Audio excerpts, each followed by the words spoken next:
Você já se perguntou por que Deus escolheu esta família, essas pessoas à sua volta? Vamos falar um pouquinho sobre isso na palavra de hoje.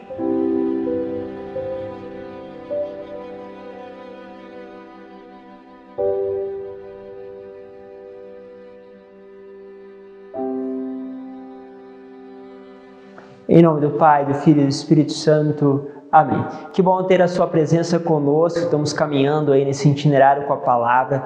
Lembre, se você quer compartilhar esse conteúdo de uma maneira mais fácil, ainda acesse o link que está na descrição, entre nossos grupos. Lá também você pode adquirir outras informações, ter contato também com outros vídeos que são produzidos aí, para que você possa cada vez mais crescer na experiência com Deus.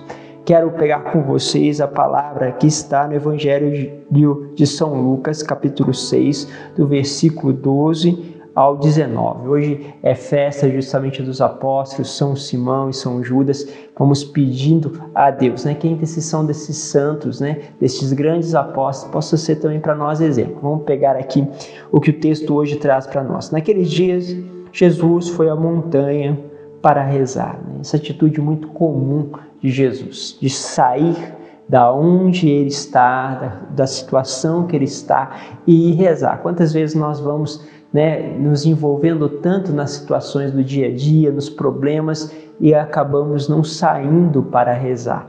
Quantas vezes as pessoas falam: Padre, eu tenho feito a experiência de sair para rezar, de me retirar, a experiência de buscar as madrugadas, a experiência de buscar o tempo logo pela manhã ou no final da noite. É uma necessidade que precisa se criar, justamente para buscar essa experiência de escuta da palavra. Bom, e assim, passou a noite toda em oração a Deus.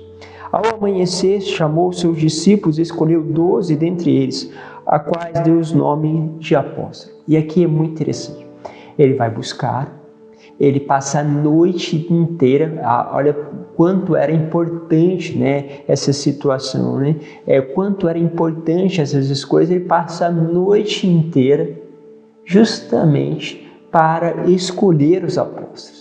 E aí, quando você tem a escolha, vai dizer o seguinte: Simão, a quem impôs o nome de Pedro, e seu irmão André, Tiago, João, Filipe, Bartolomeu, Mateus e Tomé, Tiago, filho de Alfeu, e Simão, chamado Zelota, que comemoramos hoje, Judas, filho de Tiago, que também comemoramos hoje, e Judas Iscariotes, aquele que se tornou traidor.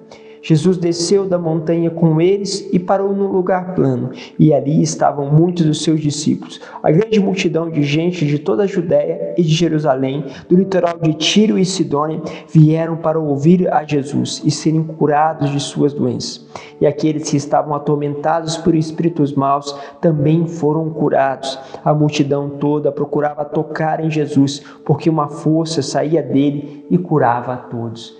E aqui tem este detalhe. Então ele vai, passa todo este tempo e faz as suas escolhas. Quando nós vamos fazer uma análise daqueles que ele escolheu, muitos psicólogos, por exemplo, e psiquiatras, como Augusto Cury, que analisaram os apóstolos, perceberam o seguinte: que ele escolheu pessoas com deficiências, vamos dizer assim, de relacionamento. Um que quer botar fogo no outro porque não concorda, um que vai disputando com o outro, vamos dizer assim, quem é o melhor, quem se sai, um espírito de competição, um espírito de egoísta. Então, agora vai percebendo essas características. Pedro, que muitas vezes age por impulso, é extremamente impulsivo, o líder. E aí, quando foi fazendo a análise, percebeu que o melhor, que tinha uma atitude mais centrada, era Judas, aqueles que iria trair o Senhor.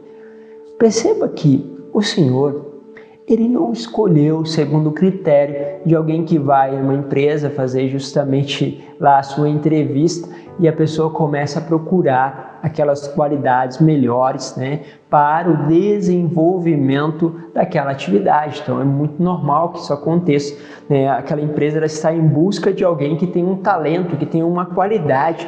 Quando você olha para os discípulos, você percebe que está faltando qualidade. E Jesus chama para perto de si, forma ali uma família, não por vínculo de sangue, mas por vínculo espiritual, constitui assim. E ele escolhe daqueles entre tantos que poderiam ser, talvez, os que tinham pouca capacidade. E aí você vai percebendo aquilo que é a dinâmica do Senhor. Porque à medida que nós temos muitas capacidades, muitas vezes a glória nós estabelecemos diante daquelas nossas capacidades. Quando nós vemos, né, a limitação de alguém, e ali você vê aquela obra acontecendo, né? Então, por exemplo, tá morando comigo agora nesse tempo, né? Meu tio é deficiente, teve uma paralisia infantil, era gêmeos, né? Então, esse meu tio está aqui, tem toda uma deficiência para andar, tem uma intelectualidade menor do que a idade dele, tem 46 anos, mas parece uma mentalidade de um adolescente e tem muita dificuldade com a fala. Mas começamos a dar aqueles pequenos trabalhos de arrumar uma mesa, de fazer uma coisa, e ele gosta porque ele se sente útil, sente fazendo alguma coisa. E de repente aquela habilidade que parecia que ele não tinha, porque ele tem outras habilidades que foram aparecendo, né? Você vai vendo a coisa frutificar, a coisa acontecer, e você percebe uma graça quando você vê uma pessoa com debilidades fazendo coisas, né, justamente, né, que aparentemente não seria possível. Você começa a entender uma lógica de Deus. Deus usa aqueles que são menos capazes para realizar uma obra. Por isso ele chama. Às vezes a gente fica assim, poxa, Jesus, eu estava tão bem naquela época, podia te ajudar tanto, e agora que eu estou mais fraco, agora que eu estou me sentindo mais incapaz, o Senhor me chama a levar isso, a fazer aquilo outro, porque o Senhor, Ele não quer que nós possamos apoiar nas nossas forças. Quando nós olhamos para a nossa família, aquela que Deus nos deu, nós pensamos também que Deus deveria ter escolhido os melhores para estar do nosso lado. E glória a Deus, nós podemos ter pessoas, né, da nossa família com muitas capacidades. Por exemplo, meu irmão é uma pessoa que tem muitas capacidades, muitos dons, e como todas as outras pessoas, como eu, como você, que também tem as suas limitações. E aí, o que acontece?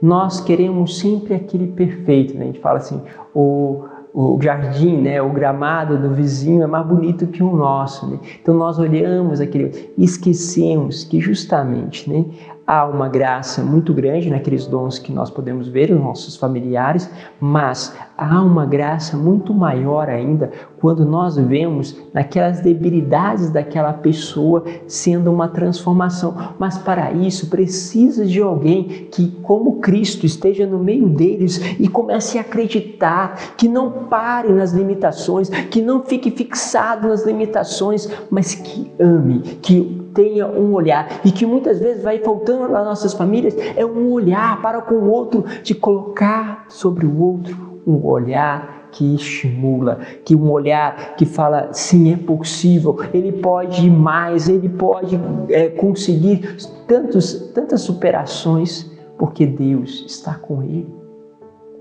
E nós precisamos entender tudo isso, em vez de ficar buscando e desejando a família perfeita, com todos talentosos, e muitas vezes os talentos que nós queremos nem são realmente os mais importantes, são aqueles que são importantes para nós, mas na verdade, com aqueles talentos que ele já tem, são suficientes para que ele realize a missão dele. Então eu preciso contemplar aquela pessoa e entender que os talentos para a realização da missão dele já lhe foram dados, só precisam ser aflorados. Mas primeiro eu preciso entender qual é a missão das pessoas que Deus me confiou como família.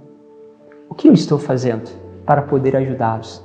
Tenho acreditado naquilo que são os dons que Deus deu a ele, ou tenho me fixado apenas na debilidade? Porque se for assim, você vai perceber que Cristo escolheu as pessoas erradas, mas ele olhou para a missão, olhou para os dons que o Pai já tinha nos dado e ele fez com que esses dons, pela força do Espírito, pudesse justamente sair, vir à tona. E às vezes, muitos desses dons só vêm à tona quando nós temos que deixar aquelas pessoas ir para o Pai, como Jesus fez, e aí vem uma graça. Quantas vezes você vê pessoas frutificando quando ele perde a mãe, perde o pai, perde aquela pessoa, de repente há um despertar, uma acordar daquela pessoa para uma ótica que aquela pessoa que morreu sempre pediu, mas agora depois da morte é que realmente entra uma graça, porque a pessoa se abre diante daquele deixar, do deixar do outro, que sempre lutou para que ele pudesse responder a este nível. Bom, acredite nas pessoas, na tua família, acredite no potencial que há dentro dela e você, junto com Deus, vai fazer cada coisa, cada proeza, porque primeiro é Deus que coloca dentro do teu coração a capacidade de acreditar e de ver sempre além. Deus os abençoe, Pai, Filho e Espírito Santo. Amém.